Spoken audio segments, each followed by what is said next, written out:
English from the book Snapshot. Now this is a very interesting lesson, lesson 7, Birth by A.J. Cronin. ये एक बहुत ही अच्छी कहानी है and it is a serious and inspiring story of how a young doctor revives a life of a newborn and mother also. The little one is placed under the bed by the midwife because she declares it as a stillborn. But the honest doctor keeps trying and he gets the baby back to life और फिर उसकी जो खुशी होती है and he feels so good with his achievement. एक doctor होते हैं, मैं इसकी कहानी पहले आपको एक्सप्लेन करूंगी हिंदी में and then we will be doing question answers. If you like my video, kindly subscribe my channel and don't forget to press the bell icon for further notification. जो डॉक्टर है उनका नाम होता है एंड्रू मेंसन. One day एक दिन वो बहुत sad होते हैं because he was like betrayed in his love, so he was very sad and sitting at home. Then he realizes, he gets the information that जो मॉर्गन जो उनके लिए पिछले 3-4 घंटे से वेट कर रहे हैं क्योंकि उनकी वाइफ को लेबर पेन्स आ रहे हैं. जो मॉर्गन को आफ्टर 20 इयर्स बेबी होने, उनकी वाइफ को बेबी होने वाला था and they were really excited. उसके घर उसके दादा दादी सब वेट करते होते हैं डॉक्टर का कि एंड्रू मेंसन आएंगे और हमारे घर में एक खुशियों की लहर दौड़ जाएगी. जब डॉक्टर देखते हैं तो वो उनको पता चलता है कि बच्चा समय से पहले उसको आ रहा है, तो वो थोड़े टेंस हो जाते हैं. बट ही सेज कि एवरीथिंग विल बी वेल और वो डॉक्टर वहां रुक जाते हैं. रात को वो देखते हैं कि 3:30 बजे कि now it is the time कि बेबी बॉर्न होने का टाइम हो गया है. तो वो डिलीवरी होती है पर एंड्रू बहुत सरप्राइज होते हैं ये देख के कि जो बच्चा है वो निर्जीव है. वो ये देख के भयभीत भी हो जाते हैं और उनको उसी समय वो देखते हैं कि उनकी माँ, जो बच्चे की माँ है, उसकी भी पल्स जा रही है. उनको समझ आता है कि जो ये सूजन मॉर्गन है ये भी जो इनको इंजेक्शन दिया गया था बेहोशी का, उसका दवा का असर है एंड जिसके कारण उनकी हृदय की गति कम होती जा रही है. वो एक इंजेक्शन लगाते हैं ताकि हृदय की गति फिर से पूर्व जैसी हो जाए. तो माँ का हृदय गतिशील हो जाता है.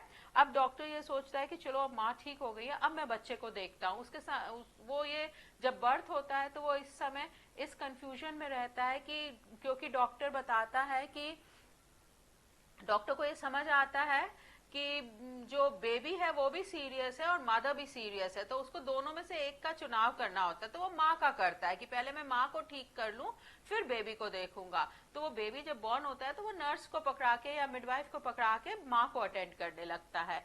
जब वो देखता है कि बच्चा कहाँ है, मिडवाइफ से पूछता है तो मिडवाइफ ने उसको नीचे तसले में रख दिया था कि he is still born, he is dead. तो डॉक्टर बोलता है no it can not be, और वो बहुत मेहनत करके उस बच्चे को पुनः जीवित करने की कोशिश करता है और उसकी कोशिश बेकार नहीं जाती. कहते हैं ना कोशिश करने वालों की कभी हार नहीं होती.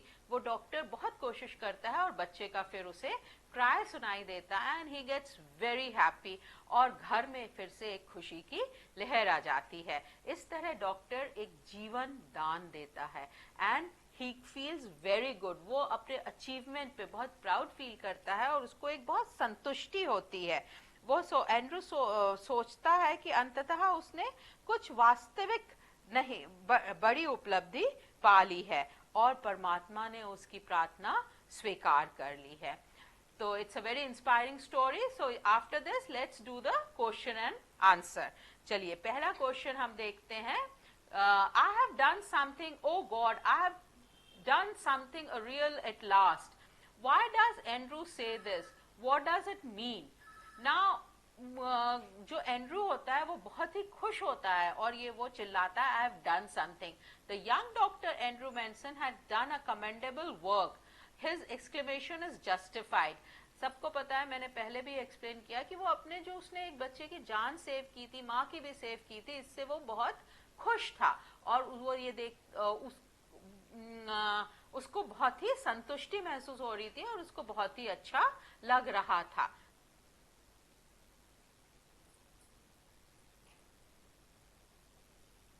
This is second question. There lies a great difference between text book medicine and the world of practising physician discuss.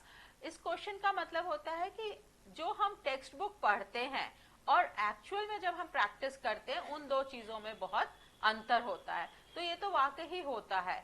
Normally जो हम टेक्स्ट बुक में पढ़ते हैं वो बहुत अलग होता है, उसको हम इम्प्लीमेंट करते हैं, उसका हम उपयोग करते हैं जब हम उसको वास्तविकता में प्रयोग में लाते हैं। नॉर्मली जो आंसर मैंने लिखा है यहाँ पे वो है, normally the medicine prescribed in the text book are used by the practising physician, however in extreme cases or in emergencies the physician's experiences, resourcefulness and practical approach become far more important than the theoretical knowledge। जो हमारा practical approach होता है किसी के लिए, that is more important, और जो वहां हमारे उपलब्ध संसाधन है उसी के अकॉर्डिंगली हम काम कर सकते हैं।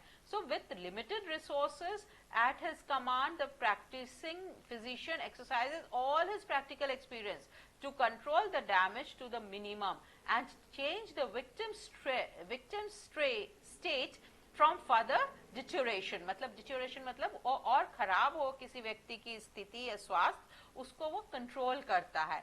There is a very common saying in English, a stitch in time saves 9। मतलब कि अगर हम पहले स्टिच समय पे कर ले तो बाकी हम सेव कर लेते हैं। So this is the way a doctor should use his text book knowledge with the practical knowledge. Now let's come to the next question, question number 3, which says, do you know any incident when someone has been brought back to life from the brink of the death through medical help? मतलब कि क्या तुम ऐसा किसी incident जानते हो जहां पे कि कोई बिल्कुल मौत के मुंह में से निकल के आ गया है क्योंकि उसकी डॉक्टर ने मदद की। Discuss the medical procedure such as organ transplant और organ regeneration that are used to save human life. आपको ऐसा ऑर्गन ट्रांसप्लांट या ऑर्गन को फिर से रीजनरेट कराने ऐसे वाले प्रोसीजर्स का जिक्र इस आंसर में करना है। तो मैंने अपनी तरफ से ये आपको एक आंसर लिख के रखा है, आप अपने खुद के भी यहाँ पे आंसर लिख सकते हैं और उसको वाकई आप अगर अपना खुद कुछ लिखेंगे तो वो आपके लिए हमेशा ज्यादा सरल होगा। With this, I would like to thank you. If you have any problem, any questions, you can put it in comment box. And with this, bye, take care.